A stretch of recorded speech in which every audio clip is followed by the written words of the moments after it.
All right, gentlemen, welcome to day 3 of 5 days to a Sixsky. I'm Mr. O'Sullivan, and today we're going to talk about applications of the derivative. And again, like before, there is a link in the description to the PDF that I'm going to be using here, so feel free to download that and follow along. All right, so applications of the derivative, here we go. One of the first applications is to use an equation of a tangent line to estimate the value of a function. So if we have a function, f of x, and we have a point of tangency for our tangent line, and let's say that point of tangency is, I'm just going to use A and B as the point of tangency, we can then use that tangent line to approximate some value of our function close to A. So I'm going to say that's I'm just going to call that C. So we're going to estimate the value of the function at f at C. So we're going to start with our tangent line. Start out with point slope form. So that's going to be y minus y1 is equal to m times x minus x sub 1. And then we're going to just drop in, rewrite that basically kind of using function notation. So we're going to have y minus the value of our function at A, so that would be the y value on our function, minus the derivative f prime at A, the x value of our point of tangency, times x minus A. So that's the equation of our tangent line. And then we just have to do two things to that. We're going to move the f at A over to the other side of the equation. So we're going to get y by itself is equal to f prime at A times, and then for this x right here, we're going to drop in our x value that we want to estimate our function at. So this is going to be C minus A. Okay, so that's one way we can think of that's going to be an approximation of the value of our function f at this particular x value C. Okay, so that's one application of the derivative. Another application is L'Hopital's rule, just a way to find, evaluate a limit. So if we have a limit expression such as this, the limit as x approaches 0 of sine of x over x. Again, we want to be careful when we're using L'Hopital and a free response. The way that we show that L'Hopital is appropriate is we need to show that both the numerator and the denominator evaluate to one of our indeterminate forms. So that's either 0 over 0 or infinity over infinity are the two that we need to be concerned with. So one way we can do that is we could say the limit as x approaches 0 of sine of x is equal to the limit as x approaches 0 of x. And those are both equal to 0. So that kind of establishes that L'Hopital is appropriate. We can go ahead and use it to evaluate this limit. And then L'Hopital basically says, once we've established that it's indeterminate form, we just take the derivative of the numerator. So d dx of sine of x is going to be cosine of x. And we take the derivative of the denominator. So d dx of x is 1. Restate that. Now we have a new limit expression. And so then we plug and pray. We're going to get cosine of 0 over 1, which is equal to 1. And that was the value of our original limit expression. Okay, so L'Hopital. All right. Another application of the derivative is that the derivatives, first and second derivatives, will indicate attributes of our function. So we can go through these. F is increasing when f prime is positive. F has a relative max when f prime changes from positive to negative. Again, I just remind myself of relative max. I'm going to draw a little relative max here. And then I'm thinking about the derivative. So I'm looking at slopes of tangent lines. So I'm going to draw a tangent line before the max and one after. That tangent line has a positive slope. That one has a negative slope. So that's what the derivative is doing. F is decreasing when f prime is negative. F is a relative min when f prime changes from negative to positive. F is conc up when f prime is increasing, or in terms of the second derivative, when f double prime is positive. F has a point of inflection when f prime changes from increasing to decreasing, or vice versa. And also f has a point of inflection in terms of the second derivative when f double prime changes signs. If I say changes signs, that kind of saves me having to write changes from positive to negative or negative to positive. And then f is concave down when f prime is decreasing, or in terms of the second derivative when f double prime is negative. Okay. A critical point need to be specific. We need to talk about a critical point of what. So this would be a critical point. Let's say a critical point of which function? We'll say a critical point of f of x would be an x equal to c such that the derivative of f prime at that particular x value, so f prime of c is either 0 or undefined. Okay. Most of the time we're looking for where the derivative is 0, but we have to be aware it could also be where the derivative is undefined. Okay. Another application of the derivative is to be able to find absolute maximums or minimum of a function. So again, if we're asked to find that, first thing we ought to do, Mabel, is set up a table. So we're going to have a table. We're going to have x on the left side, or t, our independent variable, on the right side. We're going to have the function that we're looking for the absolute max or min of. So I'll just say that's f of x. And then the first two values that we're going to put on the x side are going to be our endpoints, because we're going to be asked to find an absolute max or min on a closed interval, a to b. So endpoints, we need to check the endpoints, put those in, a and b, and then we're going to have one or more critical points. So these are going to be critical points that we have to check. Okay, and again, how do we find a critical point? Well, critical point of f of x is where it's an x value that causes the derivative f prime to either be 0 or undefined. So once we've established all these x values, then we're going to come up with the corresponding, plug them into our function one by one, come up with the corresponding y values on our function. And then if we're looking for an absolute max, we're just going to pick the maximum value or the minimum value. Again, an absolute max or absolute min problem, if they're asking for the absolute max or min, pick the y value. Okay, we're looking in this column. If they're asking for the location of an absolute max or an absolute min, then we want to use the x value. So make sure we know what they're asking for and only give them that. Don't talk about the other value that's not asked for. Okay, another application for the derivative is particle motion. It helps explain the motion of a particle in one dimension. So again, our particle's moving either horizontally, usually along the x-axis, or maybe it could be vertically along the y-axis. Okay. So if x of t is position, v of t is velocity, a of t is acceleration, and s of t is speed, then we can make some determinations here. So then we know that s of t is going to be the absolute value of velocity. Okay, velocity is, we can think of that as a vector. It has both a direction and a magnitude, where speed is only a scalar, only has a magnitude. Okay, particle speed is increasing at t of c when, okay, now this is going to be a common question. Speed is increasing at a particular time or on an interval of time when, and all we're going to look at is going to be v of c, the velocity at that particular time, and acceleration have the same signs.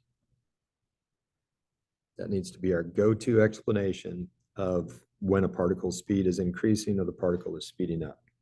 Particle speed is decreasing, well, when v of c and a of c have different signs. Okay. As velocity and acceleration are both vectors, they both have a directional component and a magnitude. The signs indicate the direction of the force. So if the forces of acceleration and velocity are in the same direction, the particle is speeding up. If the forces are opposed, then the particle is slowing down. Okay. Particle moves to the right or up when v of t is positive. Particle moves to the left or down when v of t is negative. Particle is at rest when v of t is equal to 0, and the particle changes direction when v of t changes signs. Okay. Okay, and another application of the derivative are related rates problems. Okay, 5 steps to solving a related rate problem. First is to draw and label a diagram. Diagram might be something to do with have a right triangle, might be a conical water tank, could be somebody walking along a street with a street light, a shadow, etc. We want to draw and label the diagram. Second is we want to identify the rates that are given and the rate that is asked to find. Okay. I'm going to just make some up. I'm going to say, okay, let's say that the rates that are given, let's say are dA, dt, and dB, dt, and the rate that we're asked to find is going to be dC, dt. Okay. Step 3 is going to be find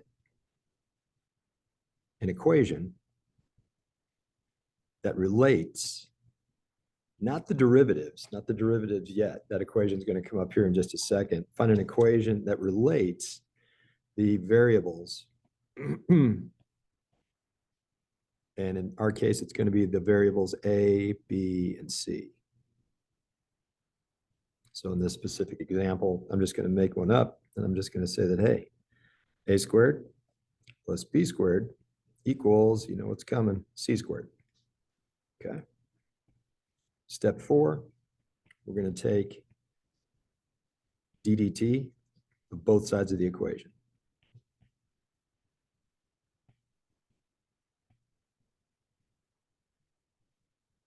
So we're going to get d dt, a squared plus b squared, left side, d dt of c squared. So we're going to get 2a, then remember chain rule, dA dt plus 2b dB dt is equal to 2c dC dt. Then our final step is going to be plug and pray. So we're going to plug in values. If we're looking in this case for dC dt right here, we're going to have values for A, B, and C. And we're also going to have values for dA, dt, and dB dt. Okay. All right, let's do some problems related to this. So this one, let f be the function defined by f of x is equal to the cube root of x. What's the approximation for f of 10 found by using the line tangent to the graph of f at the point A2? Okie doke, artichoke. So let's see. First thing we want to do is come up with the equation of our tangent line. So we're going to have y minus, well, they were nice. They gave us the point of tangency, the x and the y. So it's going to be y minus 2 is equal to, now what I want, my slope is going to be f prime. And it's going to be f prime at my x coordinate of my point of tangency. So f prime at 8 times x minus 8. Okay. Now I got to find f prime of 8. So f of x, do a little rewrite on the fly, x to the 1/3. F prime of x, it's going to be 1/3 x, subtracting 1 from that, that's going to be negative 2/3. Okay. And then I want f prime at 8. So that's 1/3 times 8 to the negative 2/3. Okay. So I'm going to keep going with that and evaluate that. Obviously, this is not a free response, multiple choice. We got to simplify this. So 8 to the negative 2/3, I'm going to think of that as 1 over, and I'm going to rewrite it with the radical. So it's going to be the cube root of 8 squared. Okay. So the cube root of 8 is 2 squared. That's going to be 1/4. So that's going to be 1/3 times 1/4.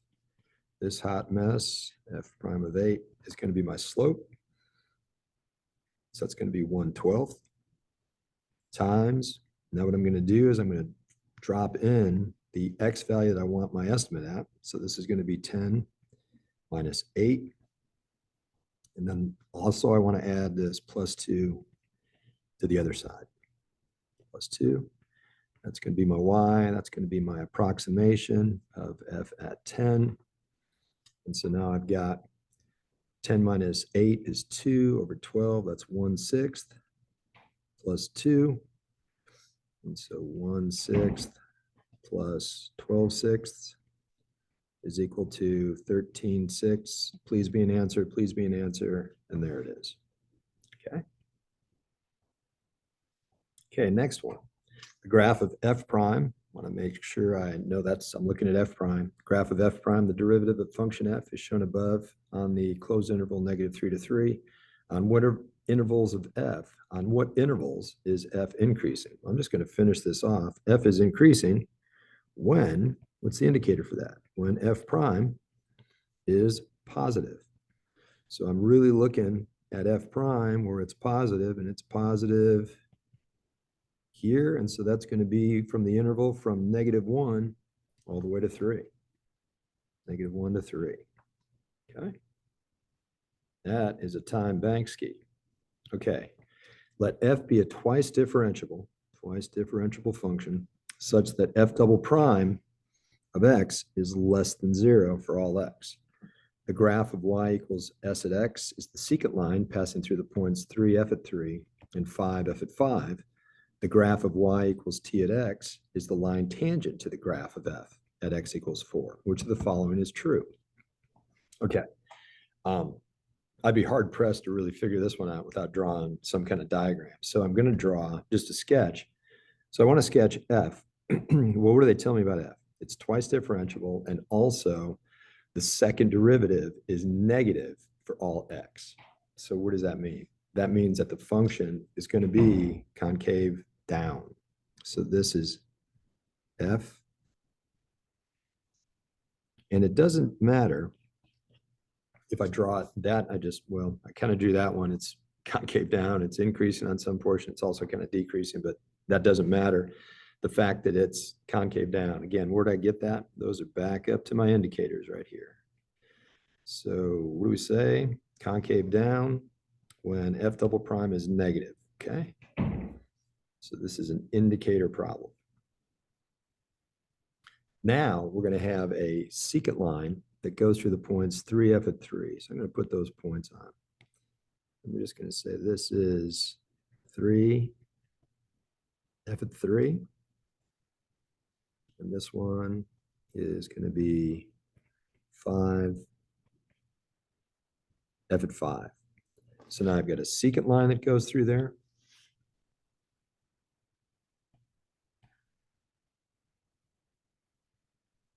So that's my secant line. That is s at x. And then I've also got a tangent line at x equal to 4. So my tangent line is going to be, if this is 3 and that's 5, and I'm going to say 4 is right there. That's where my tangent line is. That's t at x. Now I'm basically saying which is following is true. So I want to compare and look. I can see all the values I'm looking for are x equals 4.2. So this is 4. This would be for t at x and also for f of x, or t at 4, if you will. Also f at 4. So I'm looking for 4.2. So I'm really actually over here somewhere.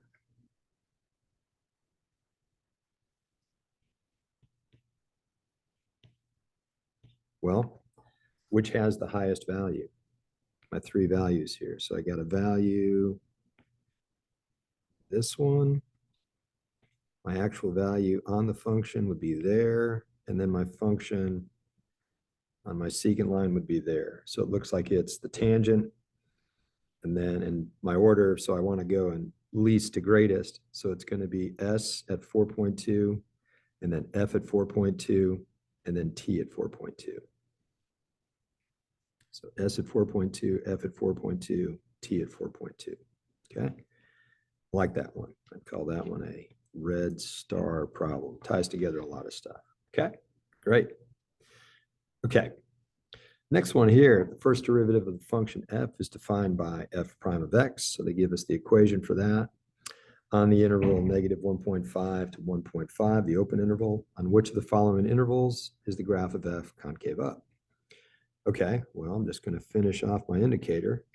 F is concave up when, well, I can go 2 ways. I could say in terms of the first derivative, when f prime is increasing, or I could say when f double prime is positive. I also noticed this is a calculator problem. So I'm going to go ahead and put f prime in my calculator as y1. So I'm going to bring up my calculator. I'll put that in as y1. So that is quantity x squared plus 1 times sine of 3x minus 1.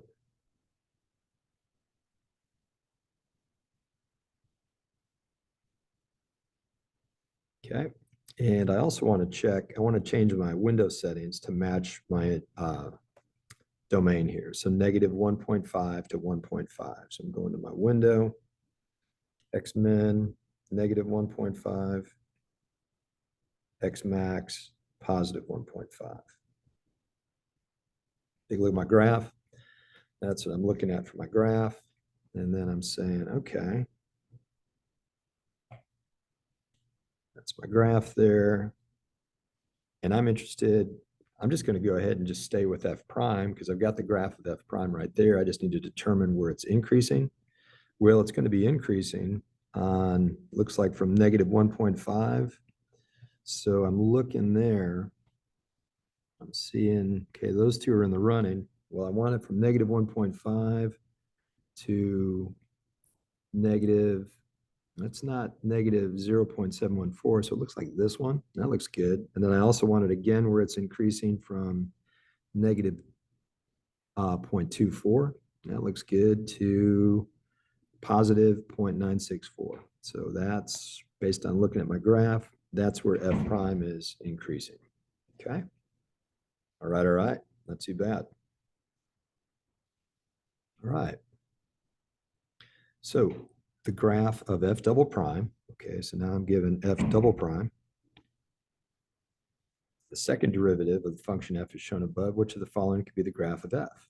Okay, well, what's f double prime tell me about f? Well, it tells me about f's concavity. So I'm looking and I'm seeing where f double prime is positive. That means f is what? Conc up. And where f double prime is negative, f is conc down. So really what I'm seeing is it's conc up on these intervals right here. And then it's got to be, f has got to be conc down on that interval right there. So I'm looking to see, okay, it's not, that's conc down right there. So it's not that. That's conc up. No, I'm liking it. Then I'm looking at D. Okay, I see here it's conc up to right about there, and then it changes conc down. Then it's conc down till right about there, and then it's back to conc up. So that is my match right there. Okay. Okay. Let g be the twice differentiable increasing function of t if g at 0 equals 20 and g at 10 equals 220. Which of the following must be true on the interval from 0, the open interval 0 to 10? Okay, they tell me that g is twice differentiable. And I'm looking at my answer choices. Every answer choice is talking either about g prime or g double prime. Well, since there's no answer choices just talking about g at some particular time, then I know that it's not IVT. So I'm looking probably this is going to be MVT for derivatives. So really, if I remember that, my conclusion to that is, well, let me check my conditions first. So the first condition is if G in this case is continuous on the interval 0 to 10, and it is because they tell me it's twice differentiable and then on everywhere. And then also the second condition, if g at x is differentiable on the open interval 0 to 10. Well, it is because, again, they told me it's twice differentiable. So I've met both the conditions of the mean value theorem for derivatives. Now my conclusion is going to be that what? G prime for some t is going to be equal to what? G at 10 minus g at 0 over 10 minus 0. So now, well, what's g at 10? 220, given to me right here, minus g at 0 is 20 over 10. That's 200 over 10. That's 20. So now I'm basically saying that g prime at t is equal to 20 for some t in the interval. So that looks like it's going to be B right there. Okay, so that was mean value theorem for derivatives. Okay. Okay. Table above gives values of the continuous function at the selected values of x. If f rather has exactly 2 critical points on the open interval 10 to 14, which of the following must be true. Okay, and well, just a reminder, if f has a critical point, that means that f prime at some value is either 0 or undefined, and we're saying that there's exactly 2 x equal to c that meet this criteria. Okay. Okay, well, I can look at this and say, all right, let's look at A. F at x is positive for all x in the open interval 10 to 14. Well, we don't know that. That could be true. That might not be true. So that's not going to be it. F prime exists for all x in the open interval. Well, that's not necessarily true because it could still be a critical point and it could be undefined. So that's not true. F double prime of x is negative for all x in the open interval 10 to 11. Okay, if I just look here from 10 to 11, I'm only looking at this first part. Well, it looks, my y value goes from 5 to 2, but I have no idea what goes on in between from 10 to 11. Could increase, it could decrease, so that's not. So really almost by process of elimination, we get down to the correct answer, D. We could also think of that if we go from 5 down to 2, but then up to 3, there must be somewhere in here a relative min because it goes down and comes back up. So that's got to be one of our critical points in this interval. And then if we look on the other side of 12, we go from 3 to 6 and back to 5. So we must have had a relative max. That had to be another critical point. So we've accounted for the 2 critical points, and we couldn't possibly have another critical point at x equals 12. Okay, that one was salty. I like that. Okay, so this one, let f be the function given by f of x is equal to that. What is the maximum value of f on the interval 0 to 6? Okay, so max value, I'm just going to bust out, go to my table, Mabel. So I'm looking at this, 0 and 6. Now I'm going to find any critical points. I'm going f prime is equal to 3x squared minus 12x minus 15. Factoring out of 3, I'm going to set this equal to 0. So I got x squared minus 4x minus 5. So that's going to be x minus 5, x plus 1. So I'm going to have 5 and negative 1. I noticed this one is not in my interval, so I better not even consider that. So I'm going to look at 5. And now I've just got to plug those in. So f at 0, that's an easy one. That's going to be 0. F at 6 is going to be 6 to the third minus 6 times 6. Oh, I like that. So those are going to cancel right there. So this is going to be minus 15 times 6. So that's going to be negative 90. And the next one I'm going to have is 5 cubed minus 6 times 25. That's 5 squared minus 15. That's 75. So that's going to be 125 minus 150 minus 75. That's going to be negative 25 minus 75, negative 100. So that is going to be, I'm looking for the maximum value of f on that interval. My maximum value is going to be 0. Okay. All right. All right. Okay. The acceleration of the particle moving along the x-axis is given by a at t is equal to the quantity t minus 8 times sine of t. On that, at what value of t is the particle's velocity decreasing most rapidly? Okay. Also a calculator problem. So I'm going to take, plug this into my calculator. That's the acceleration that I'm given. And so what I'm looking for is where actually my acceleration is going to be, it needs to be, velocity is decreasing. So I have to look where acceleration is negative, and I really want to see where it's a relative, an absolute min on that interval. And so I'm going to just graph acceleration. So back to my calculator. And now I want to put in acceleration.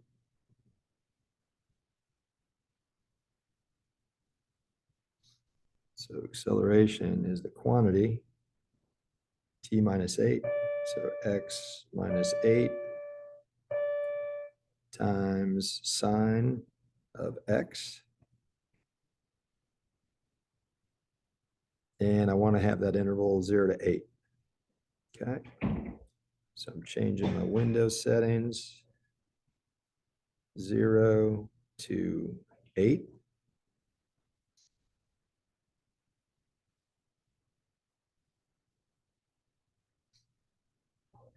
Take a look at the graph.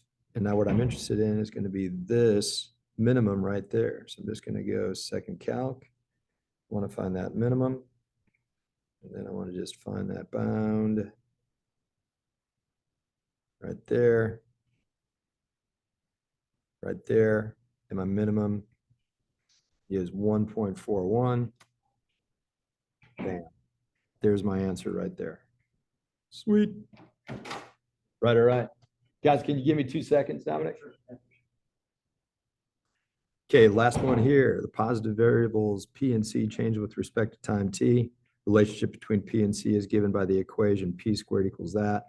At the instant when dp dt equals 41 and C equals 15, what's the value of dc dt? Okay, related rates. So here we go. So for the related rates, and actually we're going to skip part 1. We're not going to draw a diagram. Part 2, we're looking for, okay, we're given dp dt right here. And we're asked to find dc dt, okay? And then the next step would be, we need to find a relationship between P and C. Well, thank you. Thank you, sir. May I have another? They've given us that. So I've got P squared is equal to the quantity 20 minus C to the third. Next step, I'm going to take ddt, both sides of that. So I'm going to get 2P dp dt is equal to 3 times 20 minus C squared times negative dc dt. Now it's time to plug and pray. So I've got, they tell me that C is 15. So I'm dropping that in, square that. minus dc dt is what I'm looking for. 3 times that, 2p. Now, how do I find p? Well, I have to go back here. C is 15, so I got to drop that into my original equation. So p squared is equal to 20 minus 15 cubed. So it's going to be 5 cubed equals p squared. I'm going to take both sides to the 1/2 power. So p is equal to 5 to the 3/2. And so that is my value for p, 5 to the 3/2. And then dp dt is given as 41. So now what I want to do is I want to just divide both sides by 3 times 20 minus 15 squared. 3 times 20 minus 15 squared. So that's going to give me negative dc dt. Got to watch that negative. Is equal to, I'm going to get 2. This is going to be 5 squared, cube root, 5 squared times 41. Check that, I did that wrong. That should be the 5 cubed square root over 3 times, and that's going to be 5 squared.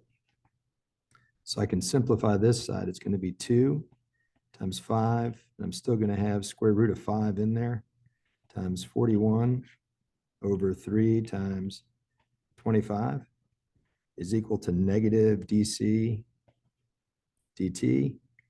Cancel that, I can get a 5, so that's going to be 82 square root of 5 over 15. And that's, I got to take the negative of that, dc dt. Please be an answer, please be an answer. And it is D. There you go. Guys, I hope that helps. All right, talk to you later.